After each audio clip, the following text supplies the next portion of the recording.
Hey everybody, welcome back to another episode of ATL On Fire, the podcast where we talk all things Atlanta United, but this talk episode, about it all, we don't talk we? about it all as well.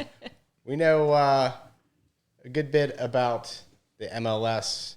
We know a lot about Atlanta United, but we know a heck of a lot about soccer, and I don't know. We know a lot about the World Cup. We know a good bit about the World Cup. Okay, because we're going to discuss that's what we're discussing tonight. World Cup right. action.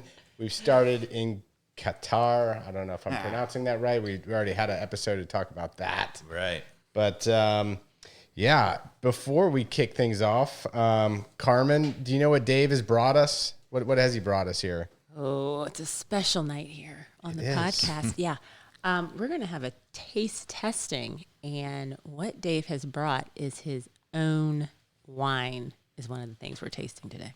To be fair, it's mine and Enrique's. Oh, I'm sorry. Have the vineyard. Yeah. And Enrique Alvarez. if you're not familiar with Dave's Emerald Hill wine, it is a Norton grape, which I believe is native to, what's the state? It's originally from Virginia, but Virginia. it's really the only Native American grape that really makes a really robust, strong wine. And it was the predominant grape in the United States prior to Prohibition, and then Prohibition wiped out all wines. But right after Prohibition, California, shortly after that, started to figure out that they could grow French grapes. So that's when Cabernet and all the other French grapes were very popular in California. Now, credit to Dave. Last year when we did just a tasting of his first batch that he and Enrique produced, Right. I was going to be shocked if it was drinkable. It was not only drinkable. I gave it a classification of very good. Yeah. So this year's batch though is 80% Norton grape and then a blend of some cab grapes that you Yeah, that you so all have. last year it was a blend of 50-50 sort of Norton from our vineyard and Cabernet. We've now had an increase in our vintage, so this is almost all Norton from our vineyard. So you're drinking a true Atlanta wine like he does. And then to compare, this is a blind taste test. We each have two glasses in front of us. Yeah. You've brought a Spanish, A Grenache from Grenache, Spain. Yeah. which I feel is a pretty distinctive tasting wine. So I'm curious if I'm able to pick that It's out. very hard for me to really know what is the true comparison. Obviously, a Norton would be a true comparison, but they're very hard to get. Yeah. There are Nortons from Virginia now that are quite good, but they're not available locally here. So, we've tried a Zinfandel against it, but this is a Grenache. I mean, you really want a really distinctive sort of red grape. So the first thing I'm noticing and looking at with the two glasses here is Yeah. the one to my left Yeah. is a little bit darker and grapey. This one to the right is a little pinker. It seems to have like maybe a lighter color. Okay. That might just be the light coming from my angle here. No, I think you're right. But I'm going to start there, Dave. And is there one that I should pick up first? Or No, that's why it's blind. Go for it. I'm going to. If I told you which one to pick up first, then So- you would know. If he picks the left one up first, I should too. Yeah, let's all do that then. Okay. So is that how? So the left one is what? Okay. So I'm going to take a little sniff. Nose in there, and yeah, I don't know yet. If I had to guess, it does smell a little younger. The scent of it, but I'm gonna have to take a sip and swish it around and see how it goes.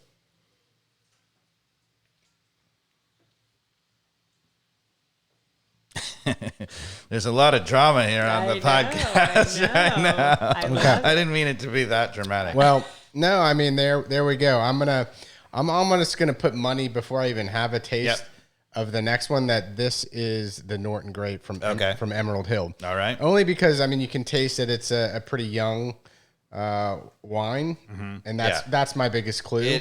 Our wine is, in fairness, very, very young. So this is a 2021, right? So it was produced in the fall of 2021, and it wasn't bottled until basically the end of the spring in 2022. And you really shouldn't be opening it for almost like a year, but we're fudging it for the fall. Right. So, That's what we did. It's the same as schedule as we did last year. We Yeah. opened one in the fall. Yeah, I mean, and so if I'm guessing right, and that's your wine, very nice flavors, but definitely a younger grape, which with age could be amazing. It's definitely young. Yeah. Our wine, Very whether good. that's our Now, wine or not. Very we're good. going to the The other one. other one, the Grenache. Can I use water to cleanse? Yep, that's definitely the Grenache. So, Dave, did I nail it? You nailed it. Okay. So the one I was impressed that you said that ours has the darker, more complex look. Yeah, it does. And yes, it is young.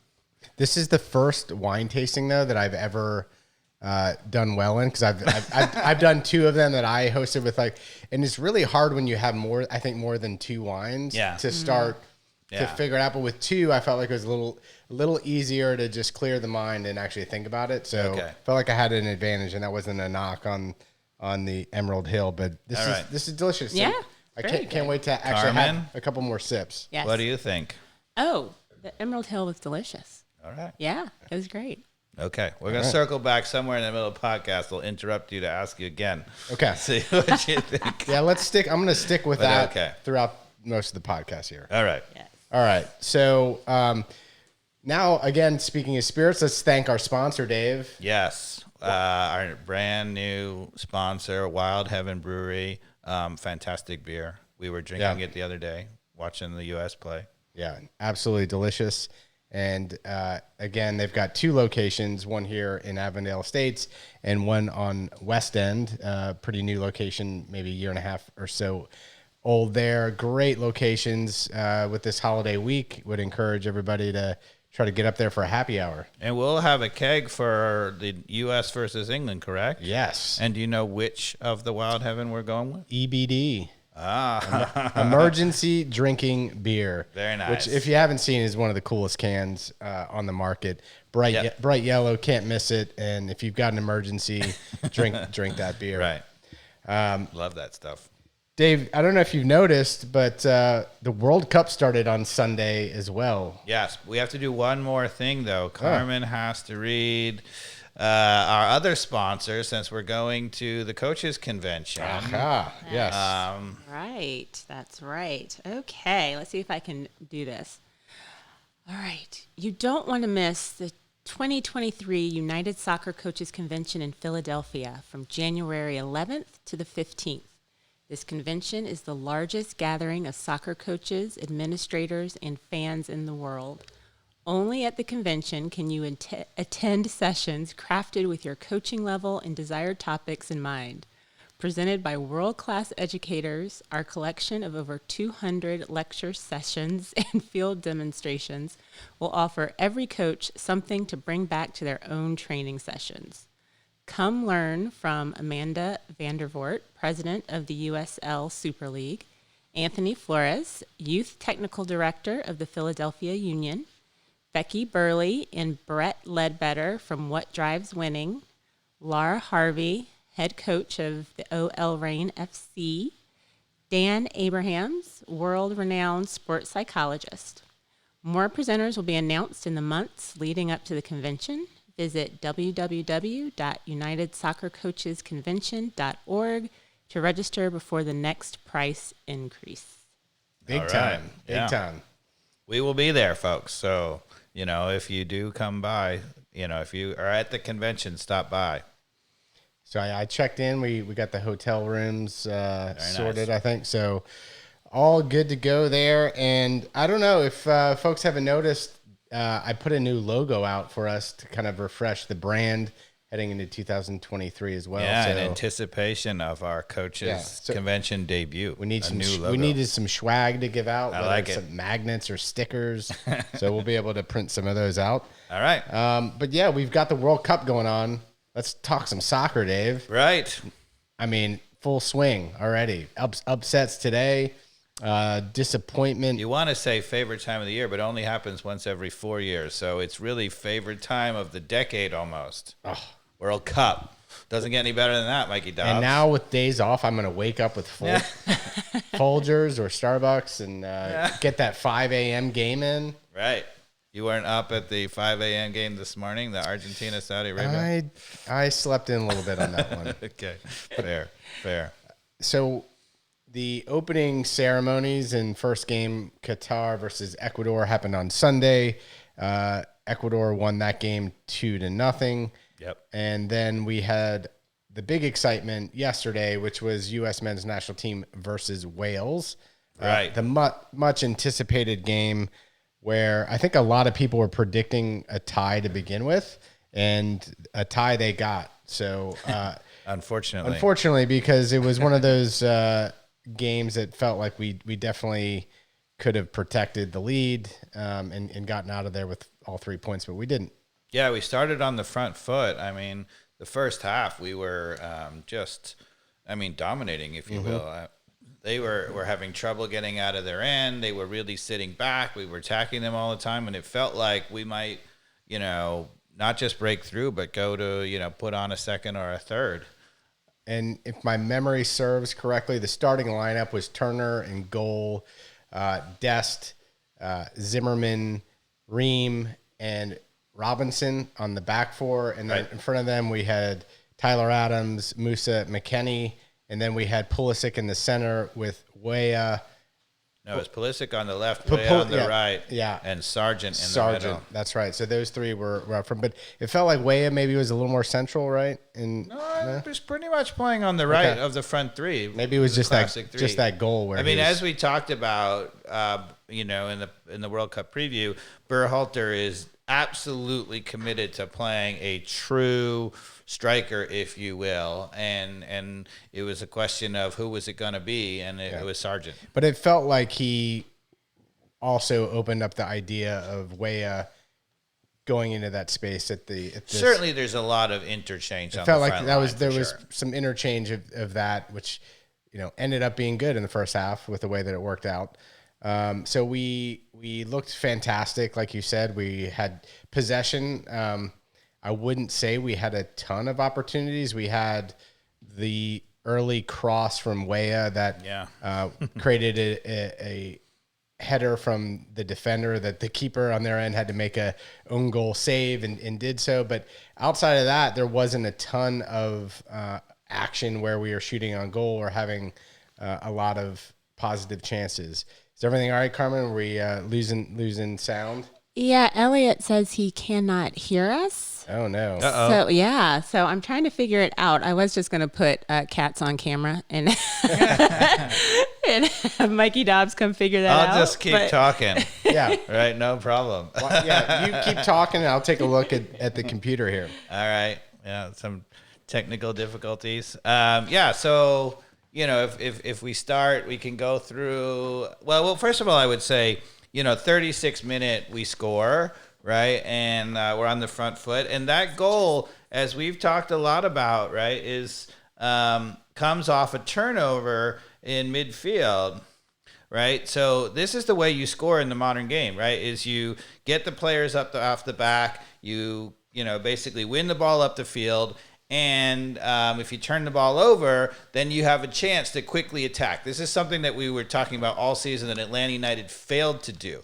And in the case of the goal, we turned the ball over at midfield, which allowed Pulisic to get running right at their back four, right? Weah makes a beautiful run in between, and he now slips it in, and Weah with a beautiful finish. But it starts with turning the ball over, and I think, as we kind of expected, if the U.S. was going to be really good in this World Cup, it was going to have to be Tyler Adams, McKennie, and Musa dominating in the midfield, and they were, at least initially. Agreed.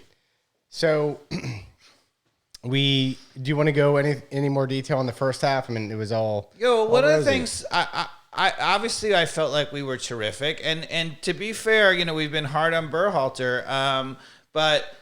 Some of the things that we've pointed out are a problem with our Atlanta United were not a problem in this game. So we talked about it a little bit in the preview. So this U.S. team, if you will, has some strength that is, analogous to Atlanta United. So the strength is clearly up the field in the front guys, right? The McKinneys, the Pulisics, the Weahs, the Gio Reyna, right? And the weakness, if there is one for the U.S., it's in the back line. It's The back line's solid. It's kind of like Atlanta United. And the thing that was killing us all season at Atlanta United was the outside backs just flying forward and leaving it. And what was interesting is that I felt like early in qualifying, we were doing a lot of the same.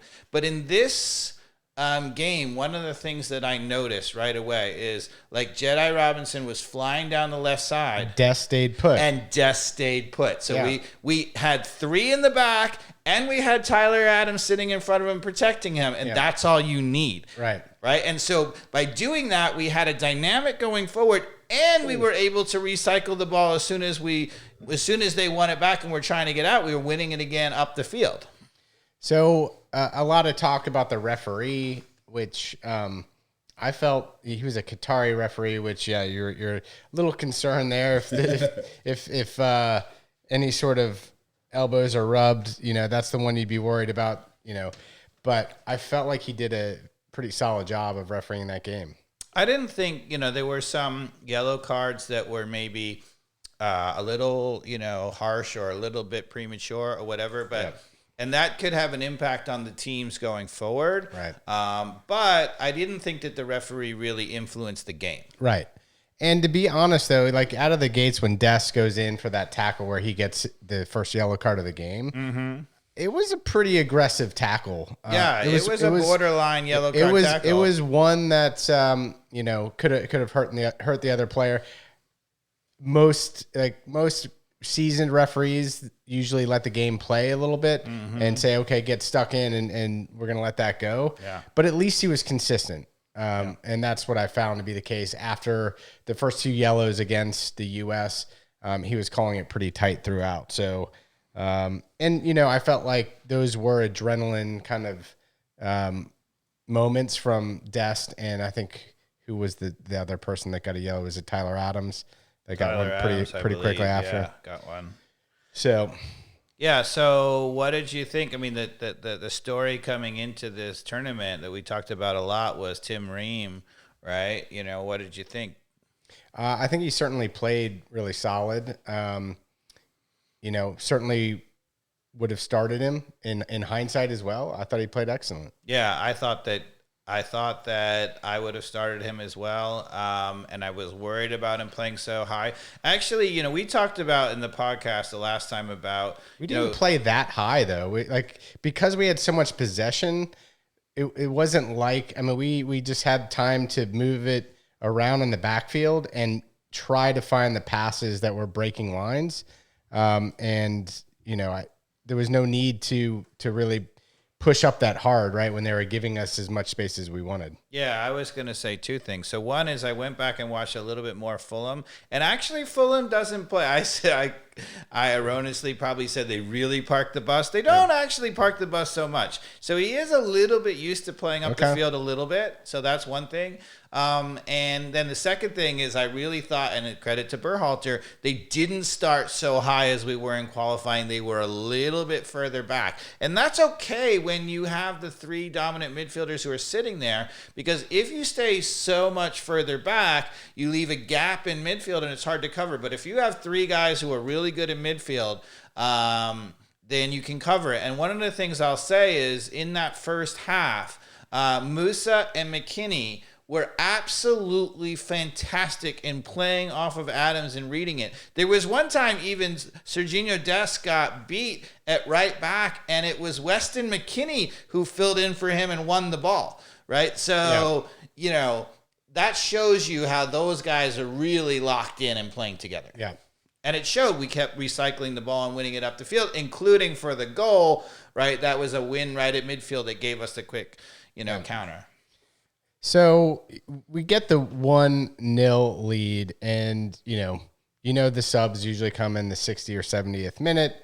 That's a goal you should protect.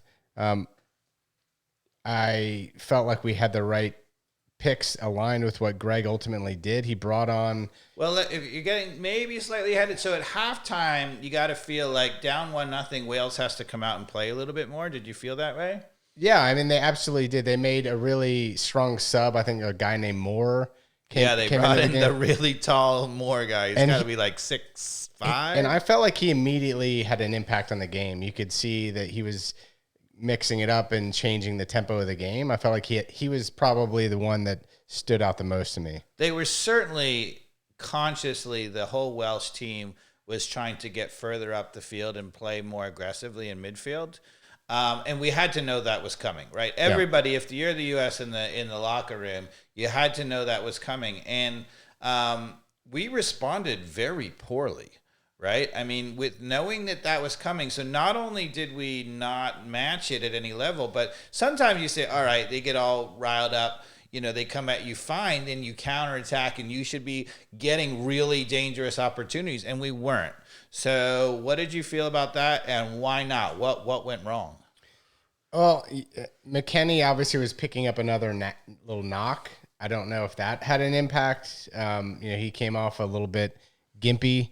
I have at the 57th minute was when I first noticed that McKennie was not moving around so well. Right. So that's only, 12 minutes into the second half. Right.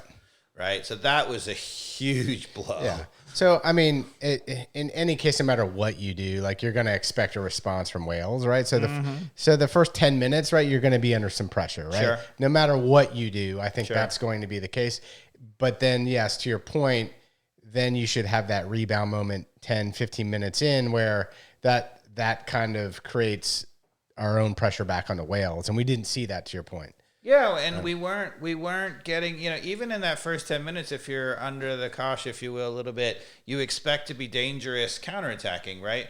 And we weren't really. So one of the things that was interesting is in that first half, right, not only were the three midfielders really dominating up the field, but Jedi Robinson and Serginho Dest were effectively getting forward and providing that extra player to, have basically uneven numbers. They were overloading the sides.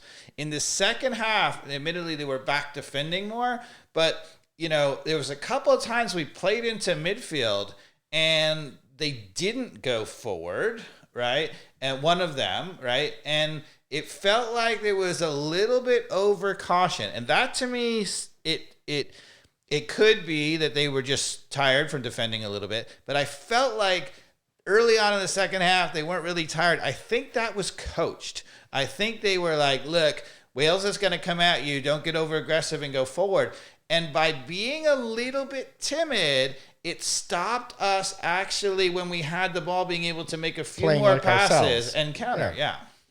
Agreed. I mean, you see that so many times with no matter what team it is, they go into that second half and change what was working when they got the lead, and then the DNA of what success looked like all of a sudden dwindles away. I think we were a little bit overcautious coming out of halftime. Except I'm trying to remember the order of subs. We brought on. I have it. We brought on. Yeah. So yeah, walk me through the substitutions then. Right. So the first sub was Weston McKennie, and it was Aronson who came on for Weston McKennie. Okay. And I like that sub. I think maybe you would have said go with Acosta. But what I liked about that sub is it to me signaled the attitude of we need to be a little bit more on the front foot.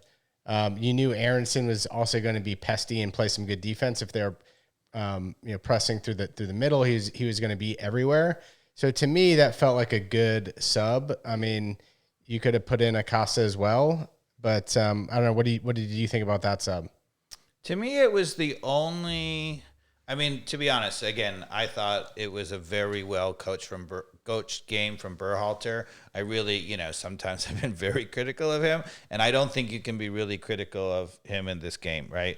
That overall, I thought it was quite well coached. I think he made the right moves. I actually think the starting lineup was right on. With the only exception, as we talked about in the preview podcast, was I really felt like early on we should have experimented with playing with a false nine and allowing us to have Pulisic, Weah, and Reina all on the same field together. He never did that. He was never going to do that. He always playing with a true out-and-out striker, and so then it was just a question of who he's going to pick. And I think he was, again, forcing a little bit of a square peg into a round hole. Yeah. But once you do that, you can't switch it on the eve of the tournament, you have to play Sargent. So that's my only critique of the starting lineup. But other than that, I thought Tim Ream was the right decision. The midfield was the right decision. I mean, again, the side almost picks itself. And he made the right decisions. And I thought the substitutions, as we'll get to as we go through these remaining substitutions, were right on. In that moment, the moment I saw McKinney limping a little bit, I felt we needed another midfield quick. He waited a little bit longer. I think I saw it a little earlier than he did. McKinney was going to stay in there from, come hell or high water, right? He's a tough guy, right? But you could see it in the way he was playing. And I would have gone with Kellen Acosta coming in for him first, because Aronson is a terrific defensive player, really brings the energy and whatever. But I felt at that moment in the game, we needed a little bit more tactical play in the middle, another guy who could win the ball and keep possession a little bit more. But that's a very subtle thing. I was fine with. I don't think it's a bad sub at all. None of which really cost us the game. No, not at all. Right. So, I mean, that's what's unfortunate about the whole thing is regardless of any of this. And he subbed out the right guy. It was clear that Weston McKennie was the guy who needed to come off right away. And he made that sub, immediately. Right. And then the other subs were really logical, with Des being replaced with the veteran Yedlin. Andre Yedlin. I know a lot of people are criticizing that. They said, Des was playing well. And, what I heard some talk about how, we were lost the momentum when we had Yedlin. I don't really think that's really true. I think we had lost the momentum right from halftime. And, certainly putting Yedlin in for Des didn't regain it, but it made us a little bit more defensively stout. I will say, though, because of what we talked about earlier, what you didn't want in that game, and particularly in the second half, is Des bombing forward. He proved in the first half he could stay disciplined and stay back. Yes. So there is some logic to why change what was working, which was Des. Well, I think ultimately the sub was not necessarily to be a little bit better defensively. It's because they're protecting Sergino Des for the whole tournament. And he was on the yellow card, too. And he's been injured a lot. So both of those things say you want to be a little cautious. And keep in mind, DeAndre Yedlin is really good going forward. He's not Serginho Dest, but he's really good going forward. This idea that you brought in a guy, and you changed up our system where we don't have an attacking right back is kind of BS. Yedlin can really, he can go forward. He's a terrific player. Yeah. And then what else? What other sub did we have come in defensively? It was... So Haji came on for Sargent. And this is where I think some of the criticism of leaving your star Gio Reyna on the bench, if you're going to swap out a forward. Well, the last sub was when people felt like it. So ultimately he brought on from Seattle, Oh, well, yeah, that makes that's it. Jordan Morris came on that's for the one and that was the head scratcher. That's a total head scratcher. So that makes no sense. I mean, especially when you can bring on, it makes... People are saying that it must mean that, Gio Reyna's not really ready to go. I don't think so. I think it was tactical. It's 100% tight. Did you see Gio's tweet? No, I didn't. He tweeted, "I'm 100% fit and ready to go," which totally contradicted Berhalter's statement. Hey, coach. Yeah. So Gio was like, coach, I'm ready to go. So that's a little curveball there that Gio's saying, hey, dude, I'm ready to go. I think Berhalter overthought that. He wanted to get a little bit more robust, killing off the game last 10 minutes, that's a lot of battles, and he overthought it. That's a bad call because you're putting the 26th guy in the roster in. Well, obviously, we argued that he was 26th guy on the roster, but obviously Berhalter doesn't feel that way if he's going to play him in the first game in a tie game when you need a goal. But it's also a question about which is bad coaching, do you think you need a goal? I mean, that sub says to me that yes, he was still hoping to get a goal. He was bringing on a fresh forward, but first and foremost, his job was to make sure we didn't lose.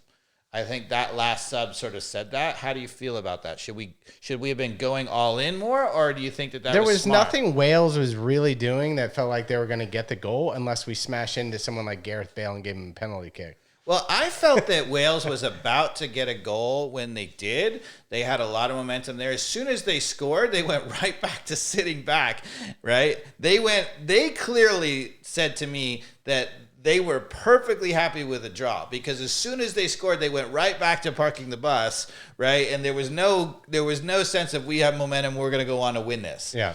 Right? It just didn't happen. So let's talk about, so right prior to the goal, they had a corner kick and they could have scored. They had 2 corner kicks actually, and the one that the really tall guy Moore had a really open look. Turner made a great save on a scrambled ball that was a diving header in the box. So it looked like we were a little bit, they had a lot of possession. And then let's talk about the goal. Yeah, I mean, the goal, I can't remember the entire build up, but the way that Zimmerman came in just unnecessarily clatters into it was the back of Gareth Bale. Goes right through the back of Bale. When he was not really in that much of a threatening position. It was obviously a bit of a panic play from him. So all avoidable. I have a little bit different take. Everybody's been saying this, that he was a little panicked, that he went to try to win the ball off of him too fast. You know, in the box, he shouldn't have been making that challenge. I don't think he was making a challenge. I actually think, it looked to me, so the ball had been cleared and it was put back in.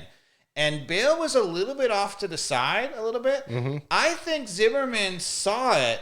He thought he was getting to the ball first. Right. So he was just going to come and clear it. And all of a sudden, Bale got there a little bit quicker first in front of him. And he was like, and he just slammed into him because he thought he was getting there first. So I think his commitment to that was not like, he's got the ball and now I got to try to win it. I think he was literally trying to clear it, and he kind of didn't see Bale quite enough, and he got in front of him. Well, that's fair. That's fair too if that happens, but that's also it's poorly reading the game. Oh, it's poor either way. Poor reading the game in a moment of panic, saying Yes. I got to get to the ball first and not be aware that I'm in my own box. If I touch anybody in a way that I clamor into them, if I'm going to go aggressively to the ball, it's going to put us in a really bad situation. Well, I think it smacks of the fact that we were under so much pressure. They were serving so many balls in.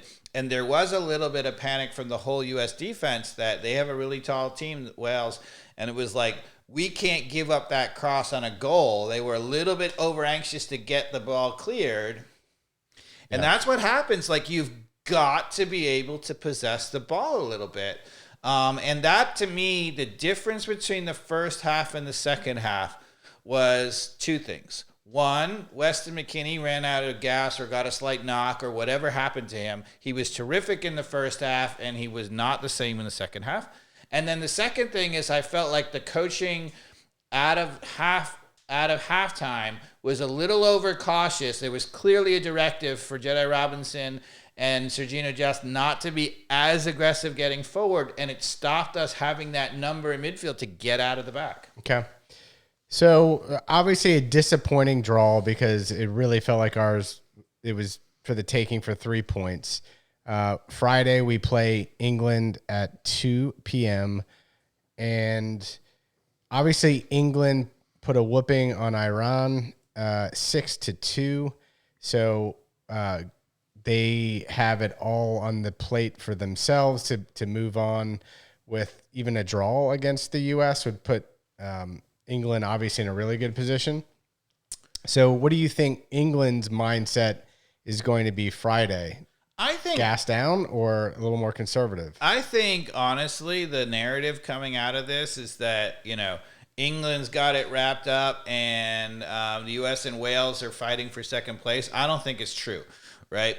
I do not think that England is, I think, the best team in our group, but they are not so superior. I would doubt that England's going to go beat the U.S. and beat Wales, right? I doubt that they're going to win all 3 games. They happen to look really great, but against a really weak team in our group, which is Iran, right? Are they that weak, though, or do you think that they were just under a lot of pressure? These are guys that England did chose not to sing their national anthem with their family at home. Sure. There's a lot. I mean, there's a lot going on in their heads, I would imagine. You make a really good point, but that's going to continue to happen. That's not going away. Well, but I've been thinking about that. I don't know that we want to play Iran in the position in the third with where nothing to lose. Nothing to lose. They've already made their decisions. They've already lost face to England. Right now, it's about, hey, nothing to lose, right? So I actually am a little worried that we're getting around now in the third slot when they've just gotten spanked by England. It will either be one or the other. We're gonna get a dogfight with them, or they're already ready to get in the airplane and go back. But so let's say, I mean, a likely scenario, I think, is the U.S. ties England. I don't think the U.S. is going to lose to England. Everybody thinks England's going to come in and walk over us. I don't think so. I don't think England is that good, and I don't think the U.S. loses to England. I think it's possible we beat England. I think it's more likely we get a draw. But if we get a draw, I think Wales is going to struggle to beat Iran, but I think they will beat Iran. So let's say they beat Iran 2-1 or 1-0, and we draw with England 0-0 or 1-1, right? So then England has a win and a tie. We have 2 ties, right? Wales has a win and a tie, right? And you got to presume we're going to beat Iran in the third game. And so all 3 teams are going to end up with a win against Iran, 1 tie. We have no idea what Wales is going to do to England, but here's where I think it's going to happen, right? I think Wales-England is not going to end up in a tie because that's a super rivalry. Maybe England wins. Maybe Wales upsets them, right? And then I think the U.S. can get through just with a tie win. Easy. Okay. And against England, I think I read today that Harry Kane is nicked up pretty good. He's in an ankle brace or something. Yeah, not good.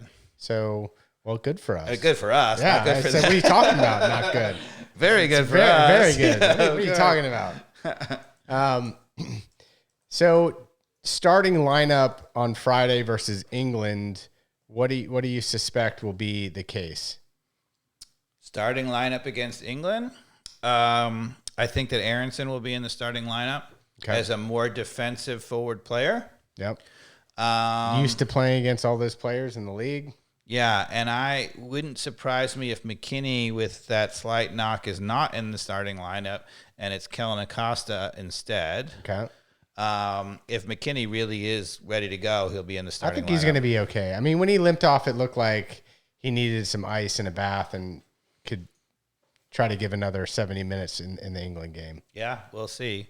But I would expect that Aronson is going to be in the starting lineup, presumably for Weah. It wouldn't shock me if Gio Reyna's in the starting lineup, but I don't think so. I think there will be some rotation of the squad, right? It wouldn't even, I would doubt, honestly, it wouldn't surprise me if Sargent is not starting, if maybe it's Haji starting this match and they rotate that player too, right? But I certainly expect Aronson still to no be on. Gio Reyna in the England game. I don't think so. Really? I think you got to get him in. Because if you're saving players for England to be a little bit more defensive up top because you know you're in for a little bit more of a fight, right? So that means Aronson's a little better defensive player maybe than, or at least he pressures more all over the field than, let's say, a Weah. So I think that's an obvious switch, and I think he'll make it. I think Aronson starts over Weah. You could argue even if Weston McKennie is healthy, if it were me, if Weston McKennie is really ready to go, I would play Adams. I would play Acosta and McKennie as a real defensive 3, right? And really robust in the middle. I mean, if England's going to beat us, it's going to be through their Declan Rice in the middle, right? So I wouldn't surprise me. I think Kellen Acosta should start. I think Berhalter sees that or whatever. I think Kellen Acosta starts. Yeah, I don't know. I feel like you've got to get. I feel like you got to leave Weah on the field. Why he take was Weah? our best player. So why are you saying take him off? I don't get that. Because I'm not saying that we should. I'm saying that's what he's going to do. Okay, no, I'm not saying what he's going to do. I'm saying what do you want to do? I thought you were asking me what he's going to do. Okay, I didn't say what I think I would do. Yeah, not what Greg would do. I wouldn't. If it were me, I would leave Weah on. He was terrific, and I would give him another start. I mean, again, I would now move, even though we haven't played it very much, I would move Pulisic into a false 9, and I would bring on either Aronson or Gio Reyna as the other third of the forward. I wouldn't play Sargent at all. I wouldn't bring on Haji. I think that's forcing it. And I would also bring on Kellen Acosta either for Musa or for Weston McKennie, depending on whether Weston McKennie is hurt or not. But I'd go with a little bit. I've said this all along. Moose is terrific, and when we're playing on the front foot, he should be in there. But I think if we're playing a little better team, we need a little more oomph and grit in the middle, Kellen Acosta should be in there. Okay. So I can't disagree with Kevin Acosta if McKennie can't go. I'm good with that. Now the question on my side is like who starts in that 3, and I think it's the same as I would have said a couple of weeks ago in the podcast, which is Aronson out left, Pulisic is the false 9, and then Weah out right. That would be what I would go with. Yeah, but I also wouldn't hate it if Aronson was out on the right and Weah. But that's the thing. This is where it's tough. Like if Aronson was on the bench and Gio Reyna got a shot at the start on the left forward side, I'd be okay with that too. I mean that's some powerhouse stuff with Weah on the right, Gio Reyna on the left, and Pulisic up front. I mean that's a handful. I mean, having not seen Weah going into the tournament, I would have said, look, my plan all along was to rotate. And I think I said this during the beginning. And I would have said, obviously, Weah should rotate out, and then it should be Gio Reyna or Aronson. I said originally, and I would still say this, that, having Aronson as one of those positions against a better England team gives you a lot more pressure up front. And that helps. You can get a turnover or whatever. Yeah. I think that the answer is going with the false 9, leaving Pulisic. And so you can have Aronson, Pulisic, and Weah, or Aronson, Pulisic, and Gio Reyna, and have Weah be the guy who's going to change the game off the bench. The reason I like Aronson on the field when Pulisic is on the field is because you can let Aronson do the dirty work and run around and let Pulisic just relax and find the spaces and do what he does. Yeah. Because you saw that in the game on Monday against Wales. Pulisic was having to do some of the leg work of what you would expect Aronson to do, because you're not going to see that from Tim Weah as much or Sargent. I mean, both work hard, but they're not as pesty. Well, and if you look at this England team, right, with Maguire and Stones in the middle, right, they are not going to be troubled at all by any physicality, right? So Haji or Sargent, who are a little bit more physical, a little bit more of a prototypical, striker, target man, they're not going to bother them. Who's really going to bother them is Pulisic, right? Because Pulisic can go by Maguire or Stones like they're a cone, right? None of those guys can stay with him off the dribble, right? And so I think I would make them real uncomfortable with Pulisic right in the middle, right up front with them, and say, hey, take out this guy. I like it. All right. So you think we can win against England, but what is if you're putting money on it, what do you think? Another draw? I think it's going to be another draw. Okay. I don't think we lose to England. I mean, look, if we get a draw, you would have taken that at the beginning of the World Cup to say, hey, all you got to do is go beat Iran and you're through.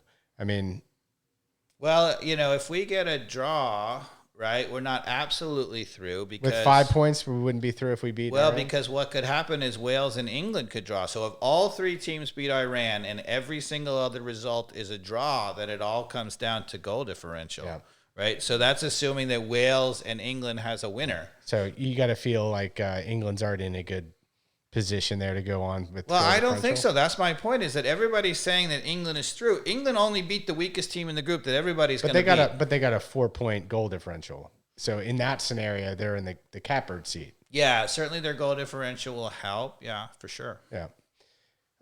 Okay. What else has happened in the World Cup that's interesting? Oh, that Argentina team lost today to Saudi Arabia. Yeah, and I think the thing that we have to talk about that is the VAR, right? So the technology, as we talked about months ago, actually, really, they made this announcement that they're using a new technology in the World Cup. There's all these sensors in the ball, and so the moment the ball gets kicked, the computer can actually artificially draw the line, and in semi-real time can make that call. Yeah. It doesn't automatically make that call because there's, considerations whether they've played to that player or whatever, but it automatically tells the linesman in real time whether the guy was in front. Right. And there was a moment in time where people were in an offside position when the ball was being played forward. And so sorry, here's what I want to say about VAR, because I did not see the Argentina game, didn't watch it, so I don't have a sense of how the technology was perceived. Mm-hmm. But what I felt was clear in the Ecuador game was, like it or not, technology works. And to me, it, should have sped the game up. It got an offside that otherwise would have been extremely difficult for a human to see. Very. But when you looked at it, and I did, and on videos afterwards, it was that weird situation where the goalkeeper actually is not a part of the offsides equation as far as being the second to last person back. It was another defender, because the goalkeeper came out and the offender's foot, who had headed the ball, was actually behind the goalkeeper, which was kind of weird in its own right. And it just was this crazy situation that was like 1 in a million type of thing. And the only thing that would have ever gotten that right probably is a computer. Sure. And whether you like it or not, it was accurate. Well, that was fascinating to me in that first game of the World Cup. VAR showed that whether you like it or not, it got the call correct, which is the only thing in my mind. Offside is black and white.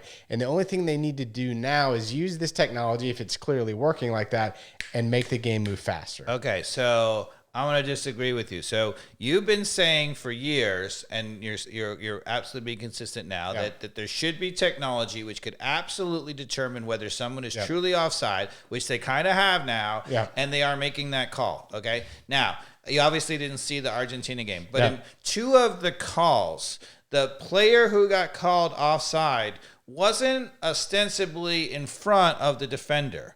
Yes, there was a body part. I don't know whether it was an elbow or a knee or something. Well, it doesn't matter.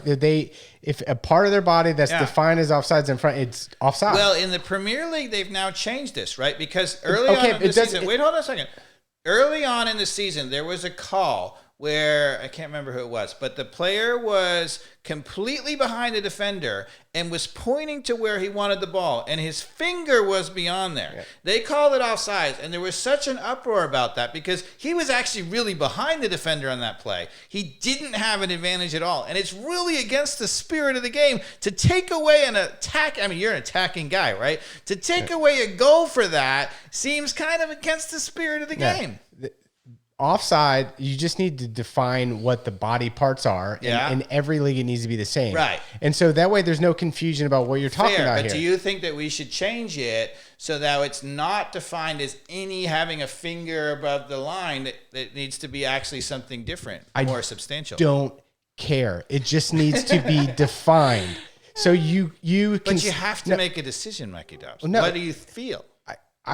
I really don't care. It just needs to be a part of the body that's defined, that makes sense, that is on or off sides, and then the technology decides it. And then you can stop arguing whether it was right or wrong, because it was either right or wrong. I agree with you. But in this scenario that happened in the Premier League where the guy was pointing, if you're going to define it, are you going to define that as onside or offside? As I understand, it has to be a part of the body that can score a goal. So it's your shoulder and foot, which is why the arm doesn't matter. So they cut that part out in the technology, and I think that's how they're doing it in the World Cup, if I'm not mistaken. So if your arm is in front, this is not a part of the offsides vehicle. We got to look that up, because I don't think so. I think they are in the Premier League, they've defined it that way. I think in the World Cup, they're still using it as what you were saying is anything. It's literally going for whatever's the farthest further. We'd have to look it up, but I don't think you're right. All right. Maybe Carmen can look into that for us. I think they cut it off of the shoulder because it's a pretty definable part of the body. That's what they're doing in the Premier League. It has to be a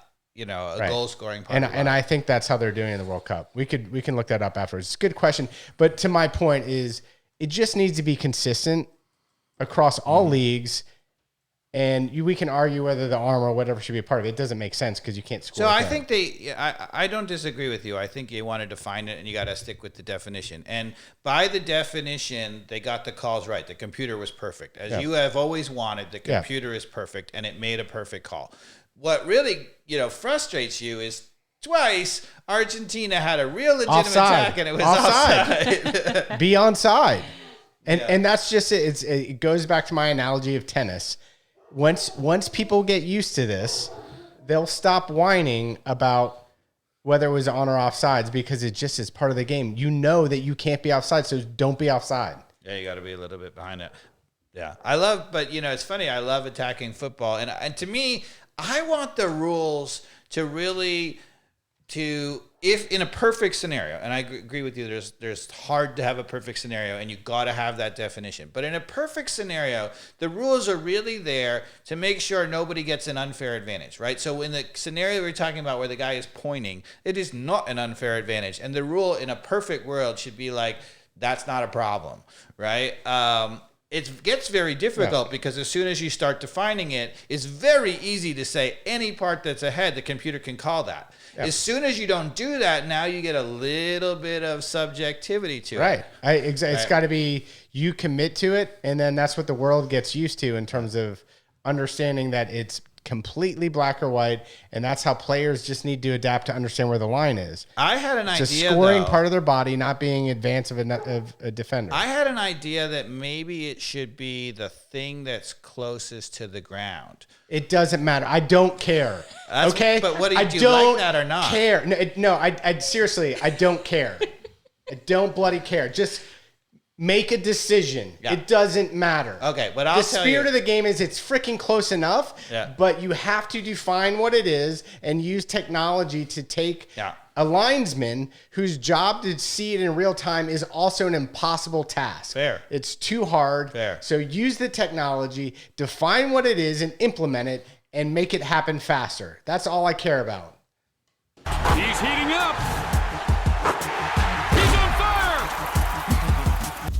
Yeah. All right. That's a lot of years of pent up. It is a lot. I know it's been grating on you for years. And you finally got your technology so we can even have this argument, and that's my point, is the technology works. It's still humans that are screwing up either the interpretation of what offsides is or FIFA or the league not saying this is how it is for every league. I'd like for it to be defined as where your feet are or where the lowest part to the ground are if you don't have a foot on the ground, because to me the advantage is actually where you are with your feet. If you're leaning, if you're pointing, if you're elbow, it's not really an advantage. I love it. Let's implement it. So we can use the technology, we can make the definition, everybody can be happy. It could be your midsection, it could be your foot, it could be elbows, knees and toes, elbows, knees and toes. The whole point of it is it's going to be close. Right. It's going to be close no matter what, right? It's gone back to elementary school, people. All right. Where's the wine? I'm out. You get out of that one. All right, what are we talking about next, Dave? Well, We're continuing on in the World Cup. What else did you see? What did you like? What did you not like? I mean, France comes back. Oh, the Socceroos had me excited for a moment there. I felt like they played really well this morning against France, who, looked a little shaky there all of a sudden. I mean, the Australian team is definitely playing really strong soccer there for a bit. They scored a great goal. And they had a couple other really close chances that were off the bar or whizzing over the crossbar. Where France gave up the ball, giving out of the back. And it's actually interesting because the thing that turned the tide in that game was Australia trying to play out of the back, giving up the ball. We keep talking about it, right? That the way you score in modern football, by and large, is not working the ball from your back to your middle to your forward. It's turning the ball high up the field, right? This is why Guardiola and Klopp, they've realized this gegenpress and the whole thing, right? It's just that some people don't get it, right? In order to turn the ball over up the field, it starts not with the guys up the field, it starts with the back. Okay. Right. So I thought that was a terrific game. The other one I wanted to talk about, Mexico-Poland. Did you see that game? I did see a bit of it. I felt the save by Ochoa pretty awesome. Terrific. He's been a terrific. This is his. Here's a trivia question. Oh. How many World Cups squads has Mehmet Ochoa been in? I'm going to guess this is his third. I'm going to go 5. 5. She got it right. It's his 5th squad. Now, he's only appeared in 3 tournaments. The first 2, he was one of the backup keepers, so he never played. But this is his 5th tournament being on the Mexico squad. So, That's I mean, incredible. and he's been consistently terrific the entire time. I am tired of playing against Cho in the CONCACAF. Yeah. It's horrible. He's great. Hopefully, CONCACAF, the hat. I wish him, safe travels, bon voyage. But I felt like it was good karma too. The penalty kick, I can see why they gave it. It was certainly one of those that you could say I wouldn't have been overly disappointed if they hadn't have called it and said that was kind of just a push in the back or however you wanted to see it. But at the end of the day, I felt like it wasn't what should have decided the game, so I was happy that they saved the PK. So the early talk in this World Cup, you've seen the referees every time the first corner kick goes, they're talking about, they're really trying to cut down on all the shenanigans, the handbags at 12 paces, if you will, the wrestling matches, right? They're really trying to cut down on that, and they're calling some things, right? And to me, okay, I like the idea you're cutting down on it, whatever. You make people scared. Hopefully they stop doing it, but you still don't want to decide a game that way. Yeah. And I'm a little bit concerned in this World Cup that they're trying to implement that and they're trying to cut down on it. And in doing that, they're really inserting the referees into the game and causing calls. So what do you think? Yeah, I haven't seen anything. Are you worried about too many penalty kicks in this tournament? I haven't seen enough egregious evidence of that yet. Like that Mexico call, I think was a tough one against Poland. So like I said, that was very much on the fringe. The one against the U.S., I was like, yeah, that was a penalty that was kick. definitely a penalty. So I'd like to say it was a terrible call. It wasn't a penalty, but it was clearly a penalty. So I may have missed some of the other ones, not to have the full body of evidence, the first 5 games or so, but we'll see. Overall, I feel like the PKs have been pretty spot on. And I think Mexico, the tie against Poland, maybe Carmen, you can comment on this, but I think that Mexico is in deep trouble. Because and the reason why they're in deep trouble is because Argentina lost. Yeah. Right? So Saudi Arabia has a win, right?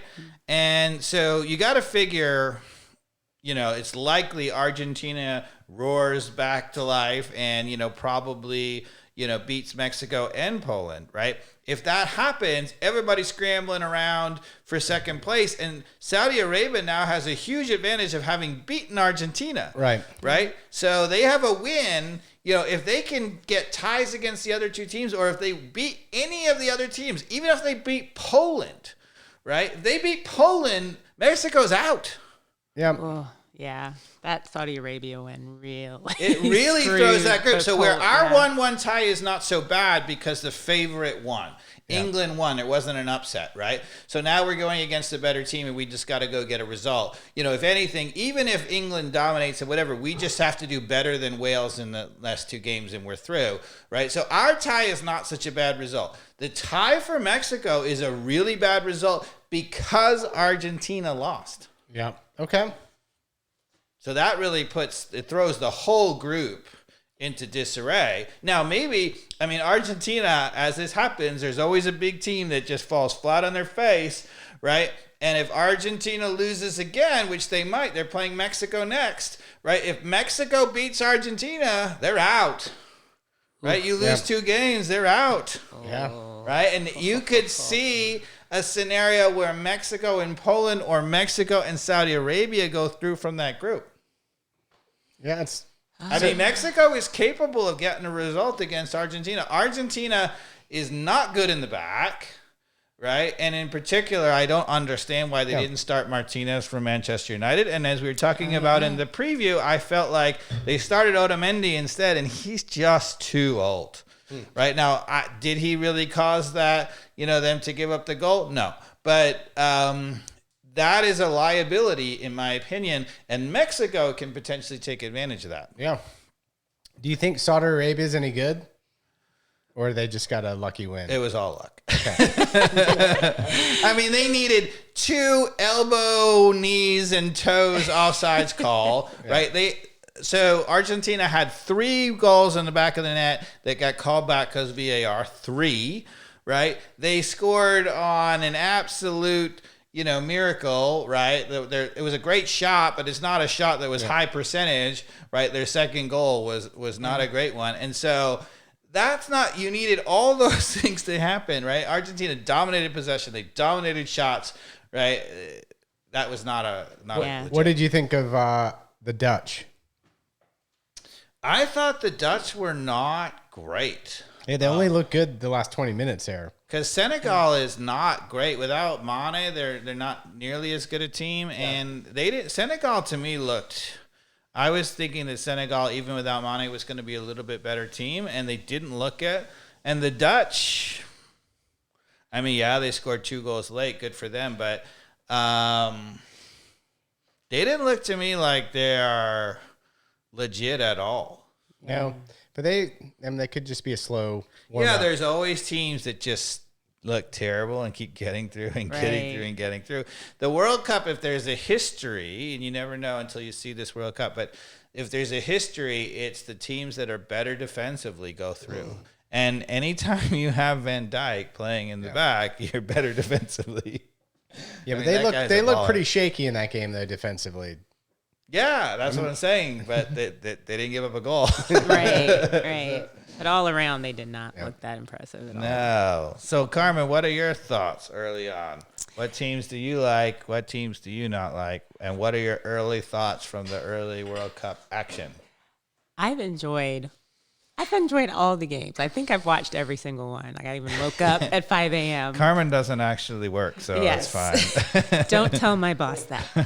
But I thought France looked really good. And it almost was one of those things that the depth was almost highlighted by the fact one brother went down when the other team scored, and they brought in another brother. I was like, really? But I thought they looked really, really good, especially with their attack. Yeah, they didn't look like they missed Benzema that much. I mean, God bless him, Olivier Giroud, every World Cup, that guy's, to be fair, Giroud for his entire career, if he gets really, really good service, he can score. Yeah, well, he almost had that Jose Martinez scissor kick, too. Yeah, and France gives, they dominate possession, they give good service, right? He's a really good finisher, right? And Benzema is a much better player, but Giroud is a good finisher, and... they didn't miss a beat with that. No. Not at all. As much as I dislike Mbappe, God, he's good. He's scary. Yeah, and I don't want to root for him, but man, he can play some. Yeah, and I can never pronounce his name, but Tuchkameni or whatever his name is terrific in midfield. I mean, that guy can really play. Yeah. He's young. He's good. You're not missing Kante at all. Pogba at all. Right, forget it. Is Pogba on the squad? No, they're both injured and missed the whole World Cup. Yeah. But it's been fun. And injuries, we haven't really talked about it, but Benzema goes out at the last minute. Mexico's missing Jesus Corona, who is a big part of their team. There's a lot of big players. Mane is not playing in this tournament. There's a lot of big players. Varane for France is not there. Varane, Kante, Pogba.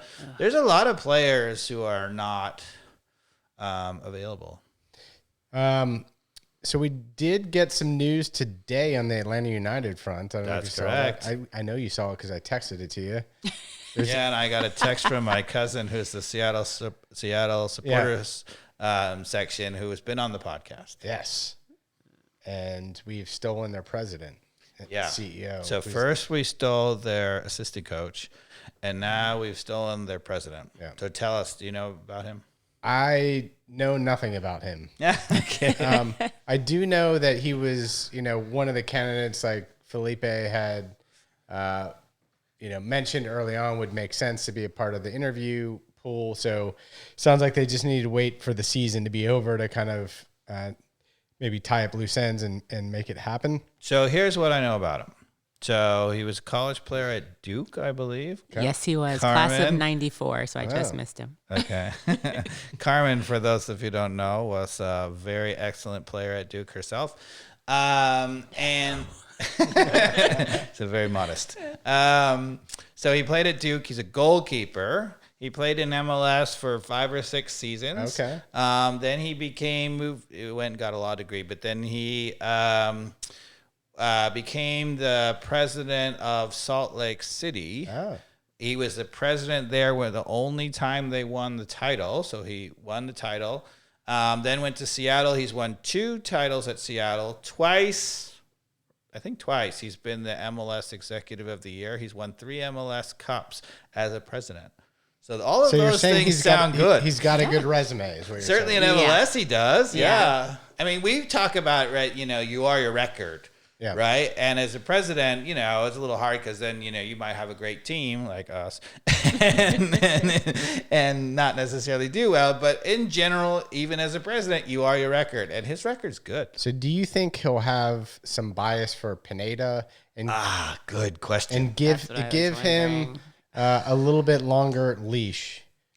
Yes, unfortunately, yes. I think they're probably good friends. Yeah. And that's the downside. The downside. But so if we start the year off awful, though, don't you think the fans are going to be calling for Pineda's head and that he's got to listen to that regardless of let's say it's the fans will be calling for it, but does he have to listen to it? No, he's the president. How bad of a start does it have to be for him to be crazy not to pull the plug? But the thing is, we're never going to have the kind of horrible start that gets you fired. Even this year when we ended up so poor, like we win a game or two here, there, we have enough talent. We never have such a horrible start.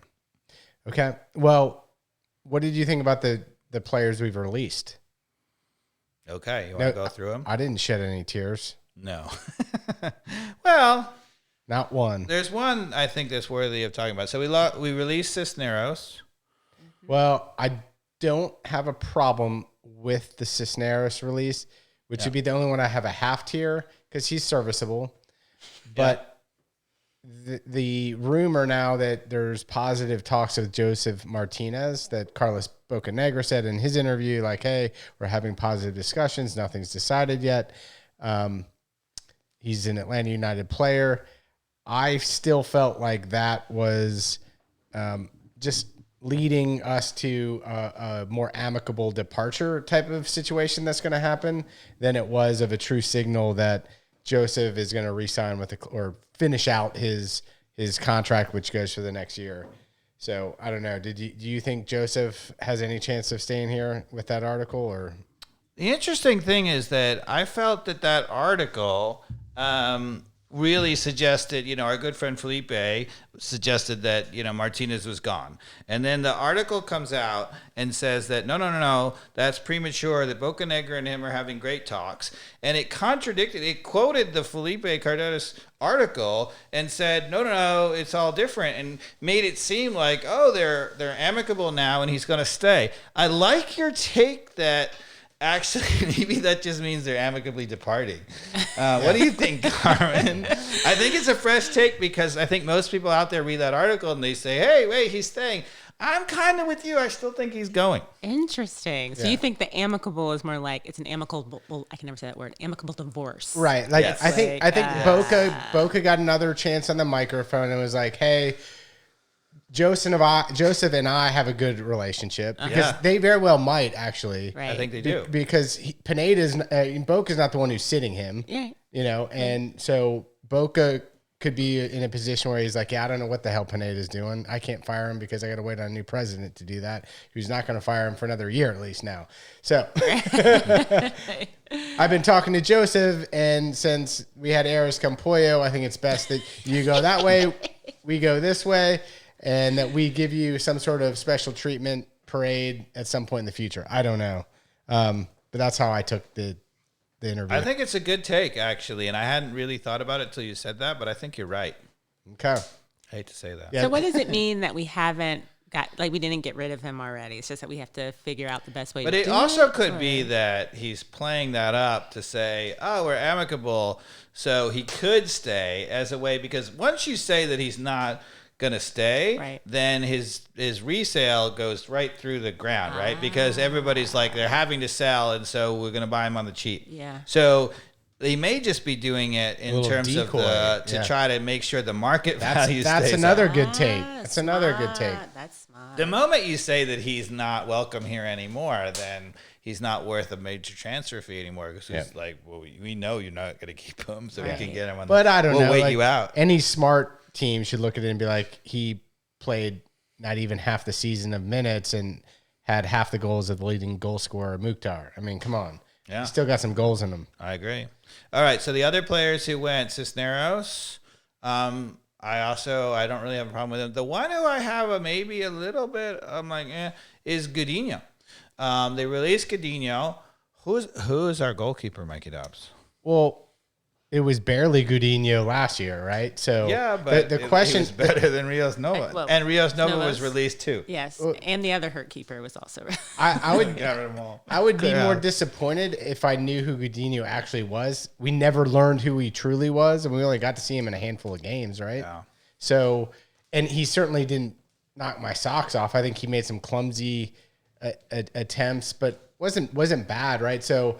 Again, I'm not crying over his loss. I feel like Bocanegra and Spector should be able to go out on a market full of American talented goalkeepers and pull somebody in that's our next Sean Johnson. You can't do that at Atlanta United. That's why I'm not shedding a tear. I was like, if we can scout half our ass off, like we should be able to find 2 goalkeepers that are an upgrade. Let's go get Andre Blake.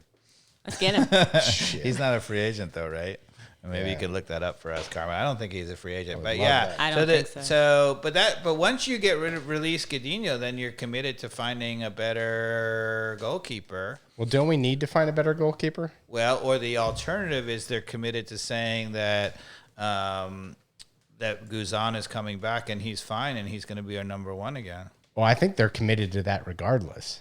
That's not good. Oh, I know. I think they're full on committed to that. I think they're full on committed to that. Yikes. Definitely, yeah. But because honestly, he's pretty old to begin with, and that's a bad injury for a goalkeeper. But right? this is the silver lining, right? So Achilles. I do think that they are planning on bringing Brad in as to prove that he can be the starter and lose the job. Sure. But lose it to whoever this person is that they go and get as hopefully his replacement that is a stud. And so, unfortunately for Brad, maybe he loses the job as the season starts. But it makes a huge difference, though, because so if you think that Brad is going to be back and whatever, then you go get a replacement. And Alec Khan, who's a very good backup. I think you get a Brad Guzan in his prime. I think you go get a Brad Guzan 2017 replacement. Sean Johnson, free agent. I'd sign him.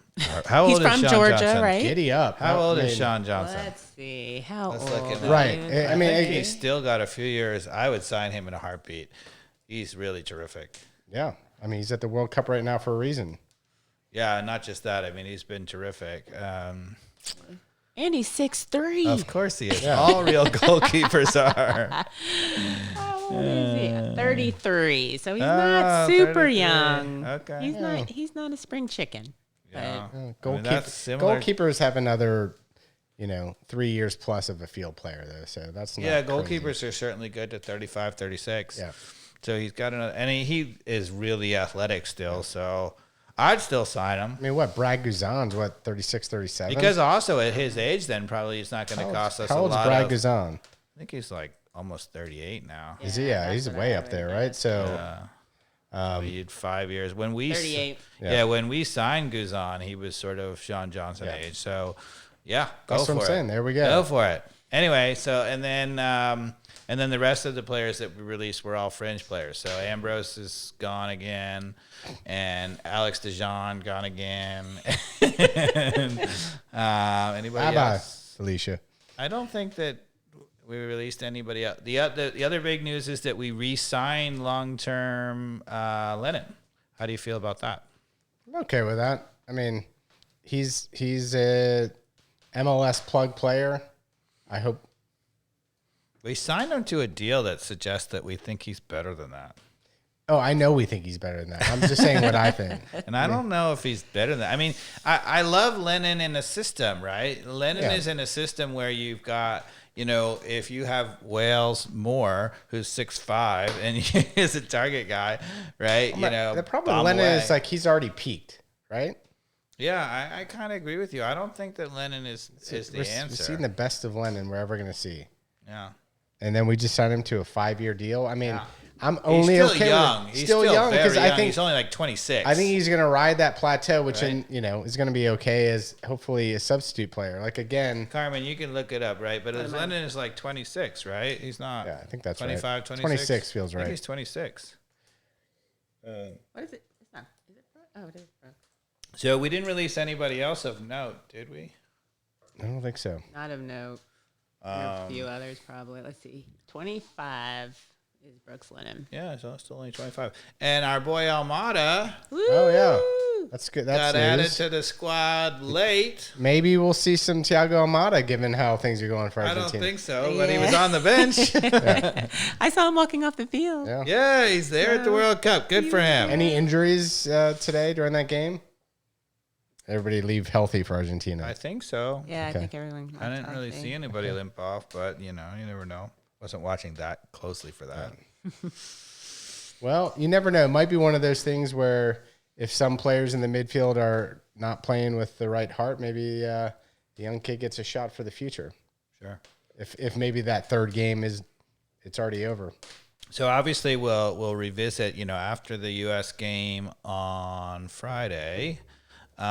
We will revisit. At that point, we'll have seen every team play at least once, and we'll revisit who we think looks legit and who is a contender. But as of now, you see anybody you like through the early games? As much as I hate to admit it, France is going to be scary. You're gonna lose your bet, But even with all those injuries. They can still implode. What They is can the what still is the They- bet, they Carmen? still You looked can it up, implode. right? Yeah, they can. The bet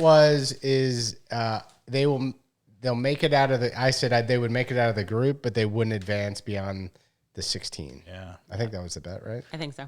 And the interesting thing is, I don't think they can implode anymore because all of the guys who are going to be the egos who argue with Mbappe, who's the big ego, right, is Benzema, Pogba, right? Those guys are gone, Yeah. right? They're not there, right? So good the point. big egos are not there. They only have got one ego. And then what do you think about the drama in the Portugal camp? Yeah. Given your boy Ronaldo did his interview with Yeah. Pierce Morgan. And they announced today he got released by Man United by mutual consent. So It's amicable. It's amicable. Carmen, you're a lawyer. What does that mean? There's no such thing. Okay. that guy is a Chester. Total Chester.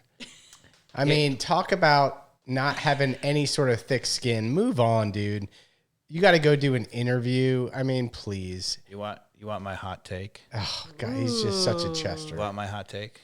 That's why he'll never be considered the best player in the world because he is just a Chester. Here's my hot take, Mikey Dobbs. Do it.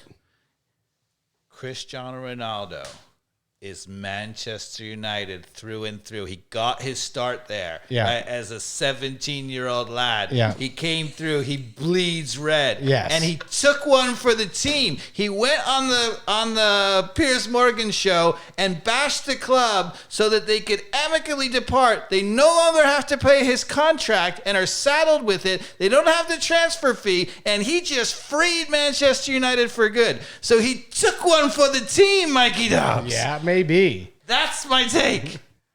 I wish we had a button for hot take. I feel like Yeah, I should hot sing take. it. Katz's hot take.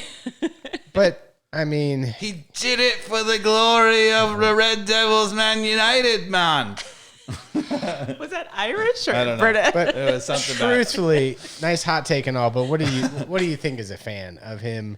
Oh, in reality, I think he's just a big whiner, and he was complaining because he doesn't know that he's not old, that he's old, he's not getting any more playing time, and But good for Man United, But did he have the most? and he took it for the team, Mikey Dobbs. But he did have the most goals in the EPL last year. Am I wrong on that? Or He had a lot of goals. He was the leading scorer in Man United, but not the leading not scorer the in league? the EPL. Okay, No. all right. He was up there though. No. Yeah. Yeah, he was Last year. pretty good. Last Yeah. year he was up there. Yeah. So, He can still finish. Do you So think that he all- starts for Portugal? well, yes, Yes. 100%. Do you think And he should start for Portugal? If he scores goals, yeah. Yeah, but I think he's holding back Portugal too. They have a We don't really know good yet. young So team. if he goes in and starts scoring goals, all's good for Portugal. He goes in and Portugal doesn't do well, and the coach has to make that decision that he's going to sit Ronaldo. Watch the wheels fall off, baby. Even if he scores goals, though, I think the team's probably better without him. Probably. It's sad because, I mean, what a great player. Yeah. But, and if he could accept his role, then he would be absolutely amazing.